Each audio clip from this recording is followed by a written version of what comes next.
as I continue my Ultraman journey, I decided to watch Ultraman Orb next. And well, I don't know much about this series, except that Thomas Juju is a really big fan of the series. Not to mention that this show has fusion gimmicks similar to Gi, which makes sense considering the fact that Gi is the next series after Orb. But before I even talk about the main series, I want to talk a bit about the spin-off series, Ultraman Orb: The Origin Saga. This series is a prequel and it focuses on Guy's first mission as Ultraman. And in his first mission, he has to stop an alien invasion from conquering the universe. Yeah, imagine that. Day one on the job and you have to stop a crisis event. Yeah, no pressure or anything. Well, I guess it's a good thing that his best friend Juggler is helping him with the mission. Not only that, but there's also other Ultras helping him, such as the Big Three minus Taiga, Gaia's +1, and Cosmos. Besides the main plot, there's a lot of things going on in this series. There's a bunch of twists and turns, there's a plot twist, etc. It is quite insane. And I really love it. I actually think this is actually one of the best Ultraman spin-off series. And with that out of the way, we can finally talk about the main series. Except for the fact that there's tons more content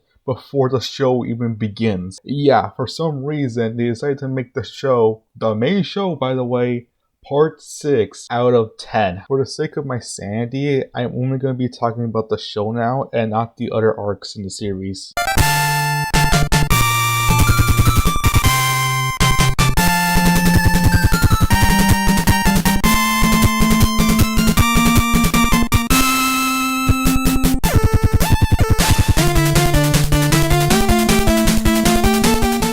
Once again, Guy is tasked to save the world, but this time his mission is to defeat his former friend Juggler, who is trying to resurrect the kaiju Orochi. But at this point of the timeline, Guy has lost his ability to transform into Ultraman Orb. Now he has to rely on the Ultra Fusion cards in order to transform. As the series continues, he attains new forms. And I'm not gonna lie, I kinda really like some of these forms, mainly Spaceon, Superion, and Thunder Breaststar. Honestly, I could be a little bit biased considering the fact that this form is just literally a buff version of Greed Primitive. Anyways, during his mission, Guy met and befriended the Something Search people. They're a group of 3 friends trying to prove the supernatural. They also move the plot forward as Guy doesn't really do much of that. Instead, he acts all mysterious, which makes sense considering the fact that this is our first introduction to the character. But even watching Origin Saga first, I was really invested in Guy's character and I actually want to learn more about him, especially how he lost his Ultraman abilities. Not to mention that he also has the Ultra Riz. But his Ultra Riz is so powerful, even the main villain wants him. Speaking of which, let's talk about the main villain, aka my favorite character, Juggler. As most of you guys know already, one of my favorite Kamen Riders is Dan Kuroto from Kamen Rider X-Aid, and Juggler is pretty much the Ultraman version of Dan Kuroto. Honestly, if there's any reason to watch Orb, it's for Juggler. Don't get me wrong, the fight scenes are really cool, but honestly, I was more invested into the Guy and Juggler love story. That being said, I really enjoyed Orb. The story is really good and I was definitely invested for the most part. And let me know what you guys think about Orb and I'll see you guys next time.